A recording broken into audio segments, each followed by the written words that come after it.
La Ligue en question avec Gaston Terrien. Gaston, la série se transporte à Montréal. Le Canadien revient au Centre Bell en déficit 0-2.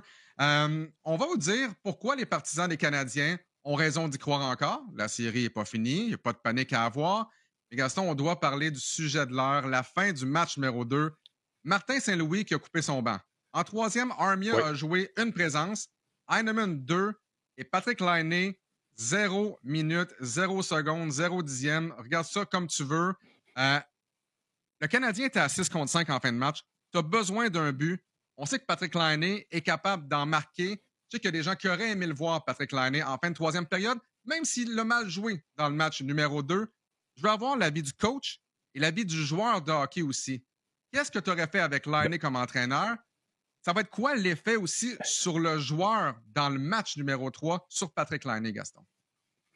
Bien, premièrement, je vais te donner l'avis de l'entraîneur. Moi, je pense que Martin Saint-Louis a pris une décision, c'est-à-dire qu'il a analysé le pour et le contre entre 12 attaquants. Il a dit à la conférence de presse d'après-match, j'ai décidé d'en garder 9-10 puis jouer avec eux autres. On sait qu'Armia a été blessé longtemps à un poignet, donc a beaucoup de misère à lancer. Puis là, on avait besoin de buts. Donc, à partir du moment où tu as besoin de buts, tu regardes les joueurs qui peuvent t'en donner. Puis Patrick Laine fait partie de ceux qui sont capables de marquer un but à peu près en tout temps si tu es dans zone offensive. Martin a peut-être pesé le pour et le contre. Est-ce que c'est plus dangereux que je le positionne à 2-1 sur la glace ou à 6 contre 5 puis qu'il perde la rondelle puis qu'il lance dans un filet désert? Sans lui, ça s'est produit. Ils ont marqué un but dans un filet désert. Mais moi, je ne blâme pas l'entraîneur. Je pense qu'il a pris une décision, peut-être due au fait qu'il y a eu 2 avantages numériques. Patrick Laine a lancé 2 fois vers le filet, a raté le filet les 2 fois. Il ne semblait pas être dans un bon soir avec son lancer. Et puis, du côté de Martin Saint-Louis, il a décidé, parce que Patrick Laine peut-être avait perdu la rondelle ou ne donnait pas un effort en tout temps sur la glace, parce que physiquement, il est imposant. Puis on aurait pu penser qu'avec son physique, il aurait pu tenir tête un peu à certains gros joueurs du côté des Capitals. Donc là, qu'est-ce que ça va donner? J'ai hâte de voir la décision que Martin va prendre pour le prochain match à Montréal. Est-ce qu'il va décider d'oublier ça puis de lancer un défi à Patrick Laine en disant, écoute, je t'ai pas fait jouer en troisième période, je suis conscient qu'on avait besoin de but, je suis conscient que tu es fâché, mais prouve-moi que j'étais dans l'erreur, prouve-moi que tu es capable d'en marquer, de t'impliquer, puis de t'investir un peu plus dans le fait que dans les séries éliminatoires, c'est beaucoup plus physique, donc tu as un physique imposant, tu es capable d'être là, puis de gagner tes bagarres un contre un. Tout ça, il y en a qui étaient pour qu'il soit là, il y en a qui étaient contre qu'il soit là. Écoutez, la décision de l'entraîneur, il la prend, moi je la respecte. Je pense que dans le cas du Canadien, comme tu l'as dit, rien n'est perdu. Ils ont perdu en prolongation. Hier, ils ont perdu 2-1, 3-1 d'un filet désert. Je pense que du côté du Canadien, c'est simple. C'est la vitesse, la finesse contre le physique imposant du côté des Capitals de Washington. Ouais, d'accord avec toi. Pour revenir sur le match numéro 2, les Canadiens ont eu aucune chance de marquer à 5 contre 5 lorsque Patrick Laine était sur la patinoire. Mm. Le Canadien veut gagner, va avoir besoin d'un Patrick Laine. J'ai hâte de voir ce qui va se passer dans le match numéro 3. J'aimerais qu'on vienne sur la Oui. troisième période du match numéro 2 pour un deuxième match de suite. Les Canadiens qui ont dominé au chapitre des tirs au but, 14-5. Souviens-toi, Gaston, dans le match numéro 1, c'était 14-7. Clairement, les Capitals sont humains. On les a vus jouer sur les talons en troisième période. C'est une équipe qui est prenable. Reste à savoir, est-ce que les Canadiens peuvent jouer comme ils l'ont fait en fin de troisième période pendant 60 minutes? Et Martin Saint-Louis l'a dit après le match numéro 2. Est-ce qu'on peut étirer, prolonger nos bonnes séquences à peut-être 30 minutes par match, 35, 40 minutes? Est-ce que c'est possible pour les Canadiens de jouer pendant 60 minutes de la façon dont ils ont terminé le match numéro 1 et le match numéro 2, Gaston?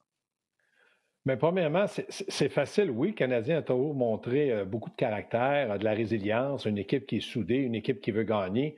Mais il faut donner crédit aux Capitals de Washington. Moi, je pense que les Capitals de Washington sont physiquement plus imposants que le Canadien, sont très physiques, mis en échec. Les défenseurs sont très ciblés. Lane Hudson, Matheson, Carrier. On frappe constamment, il n'y a pas de cercle, on termine notre mise en échec. La grande question du côté des Capitals de Washington, puis ils l'ont prouvé lors des 2 premiers matchs de cette série-là, est-ce qu'ils sont capables de jouer 60 minutes comme ça? Et la réponse est non. Donc, si le Canadien est patient, si le Canadien qui hier a joué, je pense, un meilleur match que lors du premier match, s'ils sont capables de maintenir un rythme et que Montembeault est aussi dominant qu'il l'a été dans les 2 premiers matchs, puis que le pointage n'est pas trop élevé, 1-0, Même le Canadien a marqué le premier but lors du deuxième match. Je pense que le Canadien peut jouer de cette façon-là. Et en troisième période, moi, je ne pense pas que les Capitals lèvent le pied. C'est qu'ils sont fatigués. Tu sais, des gars comme Ovechkin qui ont au moins 6 pieds 3, 240 livres, Wilson, la même chose, un gros bonhomme. C'est dur de traîner cette masse de poids-là sur la glace puis de toujours jouer l'homme, la mise en échec, repli défensif. Je pense que du côté des Capitals, le fait qu'aussi c'est une équipe vieillissante, un peu plus vieille que le Canadien de Montréal, ça donne peut-être de l'espoir aux Canadiens. Mais comment Martin peut trouver une solution pour essayer de trouver ou se faire des chances de marquer en première période, en deuxième période? Il faut dire qu'hier, on a eu tout un duel de gardiens de but. Logan Thompson, lors de la troisième période, les Montembeault des deux premières, c'était des gardiens de but qui ont gardé leurs équipes dans le match. Gaston, avant le match numéro 2, on a parlé de la possible présence de Arber Xhekaj. Évidemment, Xhekaj qui n'a pas joué. Saint-Louis avait dit il y a quelques jours, c'est une carte. Je ne vous ai pas servi de cette carte-là. Est-ce qu'il va être tenté de le faire jouer dans le match numéro 3 à domicile avec le dernier changement? Peut-être 11 attaquants, 7 défenseurs, on verra. Mais peu importe que Xhekaj soit là ou non, j'aimerais qu'on parle de Josh Anderson, qui est un véritable gamer, la bougie d'allumage des Canadiens au niveau physique. Puis même le trio Gallagher, Dvorak, Anderson continue à bien faire. Autant là, au début de l'année, tout le monde voulait se débarrasser de ce trio-là au complet, de ces 3 joueurs-là. Autant tu te rends compte que c'est peut-être le meilleur trio des Canadiens. Bien évidemment, il y a le trio numéro 1 qui fait quand même bien, mais dans les 3 autres trios, c'est ce trio-là qui fait bien. C'est vraiment un trio de série. Et pour moi, Gaston, je ne sais pas si tu es d'accord, mais Anderson est vraiment impressionnant. Il s'en prend à Tom Wilson, comme tu l'as dit, qui n'est vraiment pas le plus petit non plus. Bien, moi, je pense que Martin Saint-Louis a lancé un défi à ces 3 joueurs-là, des positionner sur un trio ensemble, puis lancer le défi de dire prouvez-moi que vous êtes capable de jouer régulièrement sur ce trio-là, puis que je sois capable aussi de vous donner confiance et de vous envoyer sur l'Atlas. Quand je regarde Anderson, rappelle-toi, lorsqu'il n'était pas que le Canadien, il a joué des séries à Columbus, il a été dominant, il a été un joueur d'impact, il a été un joueur qui frappait. C'est sa marque de commerce. Lui, il aime jouer dans un match où c'est robuste, où il y a la mise en échec, il y a de l'échec avant, il y a des replis défensifs. Puis cette année, il a adapté, ou surtout, il a été capable de dire oui, je vais sacrifier un petit peu d'offensive, mais je vais être un meilleur joueur défensivement. On le voit souvent jouer à 4 contre 5. Dvorak a toujours été bon, ses mises en jeu. Lui aussi, un certain temps dans sa carrière, il était capable de marquer une quinzaine de buts par année. Puis Gallagher, bien, cette année, il revit. Pourquoi? Parce qu'il est en santé. C'est un joueur en santé. Mais quand tu les regardes sur l'Atlas, ces joueurs-là, c'est l'échec avant, deuxième effort, repli défensif. On a des apparitions à peu près de 40 à 50 secondes sur la glace. On s'en vient au banc parce qu'on sait que l'entraîneur va nous refaire confiance. Donc, tu as raison de dire que ce trio-là est dominant.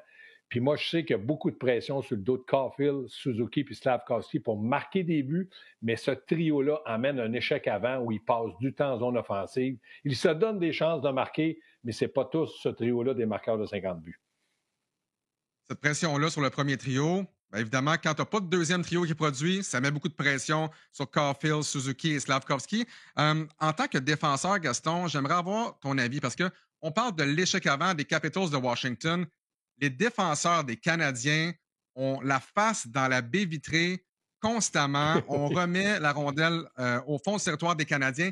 Les mises en échec répétitives sur Carrier, Matheson, Hudson, peu importe, ils se font frapper présence après présence. Qu'est-ce qu'on peut faire pour ralentir l'échec avant des Capitals et à quel point de se faire frapper comme ça, match après match après match, ça peut avoir un effet justement sur la défense des Canadiens? Bien, premièrement, dans les séries, l'arbitrage est beaucoup plus permissif. Donc, comment on peut faire pour tricher sans se faire prendre, pour avoir un 2 minutes, de ralentir l'adversaire lorsqu'ils sont en pleine vitesse? Moi, il y a 2 options qui me plaisent beaucoup sur le Canadien. C'est qu'hier, on a vu souvent les défenseurs arrêter derrière le filet. Moi, je pense que si on était capable de patiner tout de suite et de faire une relance rapide, précise, puis de permettre à nos attaquants de prendre la vitesse entre les 2 lignes bleues, je pense qu'on pourrait avoir une contre-attaque rapide. L'autre chose, Lane Hudson est très mobile, c'est un bon patineur. Matheson, très mobile, c'est un bon patineur. Goulet, c'est un bon patineur. Carrier, c'est un bon patineur. Ces défenseurs-là doivent trouver le moyen de battre l'adversaire sur des feintes, puis de ne pas essayer de jouer de toujours le côté robustesse, c'est-à-dire des bagarres 1 contre 1.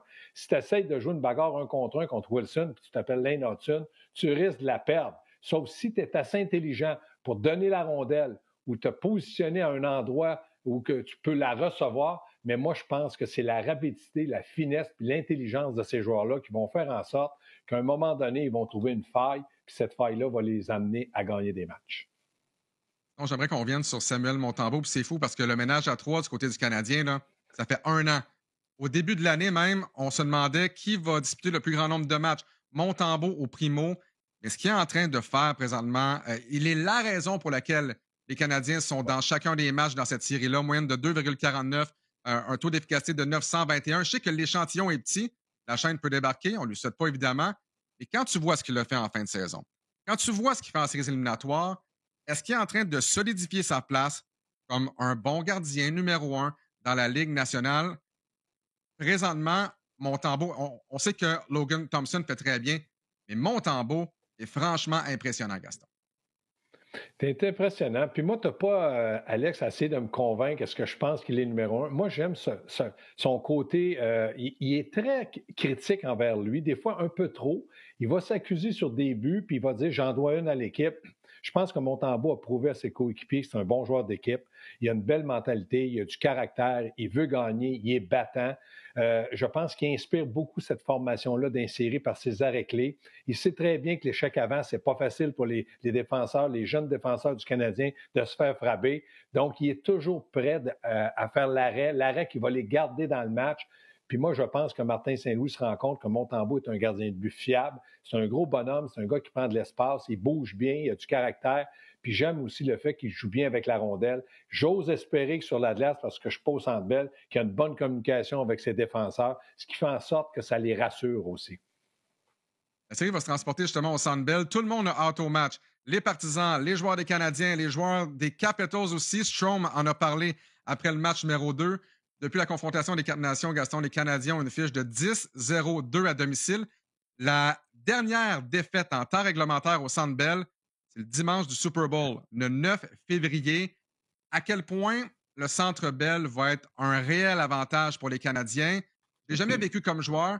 Je sais que ça donne des ailes aussi à l'équipe locale, là, clairement. Mais est-ce que ça peut avoir un effet sur l'équipe adverse aussi? Bien, moi, je regarde du côté des partisans. Je pense qu'ils sont fiers. On parlait du mix, ils sont dans les séries. On parlait toujours d'être compétitifs. Ils sont compétitifs dans les séries. Malheureusement, ils ont perdu les 2 matchs, mais on ne peut pas reprocher le travail, le deuxième effort, le caractère, le talent de ces jeunes-là qui vont apprendre énormément. Oui, les gens vont être reconnaissants. Oui, ils vont être derrière eux. Oui, ils vont lui donner, comme Martin dit, du gaz, de l'énergie. Mais je pense que du côté du Canadien, le fait de revenir à la maison puis de savoir qu'ils sont à pas une grande distance des Capitals de Washington pour gagner, moi, je pense que le Canadien est capable de gagner les 2 matchs à la maison. Écoute, ces gars-là ont eu des séquences de victoires qui étaient beaucoup plus longues que des séquences de défaites. Donc, pour ma part, ils sont dans une séquence de défaites dans les séries de 2 défaites. Moi, je pense que le Canadien de Montréal est capable de jouer s'il prend match par match. On continue d'être une équipe unie. Si Montembeault fait les arrêts, si l'avantage numérique pouvait marquer 1 ou 2 buts, on sait qu'il n'y en a pas beaucoup, mais je pense que cette équipe-là, quand ils sont unis ensemble, sont très difficiles à jouer et à battre. Donc, pour moi, je suis persuadé, en tout cas, je serais très déçu qu'ils perdent la série en 4 parce qu'ils mériteraient beaucoup mieux que ça. Gaston, tu me l'as dit lors de la dernière capsule, tu n'aimes pas beaucoup les si. Tu viens de dire beaucoup de si. Et effectivement, c'est ça que ça va prendre pour le Canadien s'ils veulent l'emporter dans le match numéro 3. Encore une fois, merci beaucoup, Gaston. Et on se reparle très bientôt. Salut, mon ami.